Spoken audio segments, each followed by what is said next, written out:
So Sayyidina Umar said, إِيَّاكُمْ وَاللَّحْمَ فَإِنَّ لَهُ ضَرَاوَةً كَضَرَاوَةِ الْخَمْرِ. It's in the Muwatta. Beware of meat, because it has an addiction like the addiction of wine. Beware of meat. إِيَّاكُمْ وَاللَّحْمَ, because it has an addiction like the addiction of wine. We have Muslims now eating meat 3 times a day, and then they're wondering why they have gout, why they have all these diseases. Seriously, start cutting that out. The other thing, I read a book last year called The Caveman's Diet. And in that book, he was arguing, he's not a Muslim. He said everybody should fast at least a month out of the year where they diminish their, this is what he said in his book. He's from LA. Everybody should fast a month out of the year and fast a couple of days in the month. Because he said our bodies are designed to be food deprived. They're designed that way, to be food deprived. If you want to see an amazing documentary, look at Sick, Fat, and Nearly Dead. Sick, Fat, and Nearly Dead. And you look at the miracle that happens on that. A man who fasted 60 days and then got another man who was almost dead to start fasting, and the man's transformation was amazing. We need to transform our food. We need to eat healthy food that's locally grown.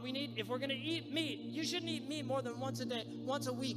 Imam Sahar al-Tusturi, one of the conditions when he took on students, one of the conditions he stipulated was they only ate meat once a week. In Maliki fiqh, a rich woman is entitled to meat twice a week. Muslims were semi-vegetarians. The Prophet ﷺ was a semi-vegetarian. He did not eat a lot of meat. This is a fact. You can read it in the seerah. 2 months they would see no smoke came out of his chimney. And they would say, what were you eating? They said, al-aswadain. It's in the Sahih collection. Al-aswadain, water and dates. Dates are one of the most beneficial foods in the world. So this is absolutely imperative that you change your diets. We're eating far too much processed foods. All of this cancer, 1 out of 4 people is getting cancer now. Heart disease, diabetes. 70% of people in some of the Gulf states over 40 have type 2 diabetes. 70%. They're drinking, eating all this processed food. Cancer has become epidemic in West Africa because they're eating all these processed foods. Eat fresh, healthy foods. Eat good foods. This is part of our religion. Allah doesn't mention food without mentioning halal and tayyib. Make your food a source of nutrition. Don't eat empty food. Don't eat too much food. Really, eat twice a day.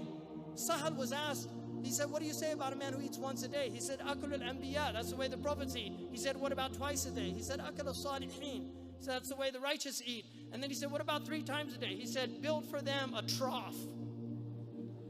Build for them a trough.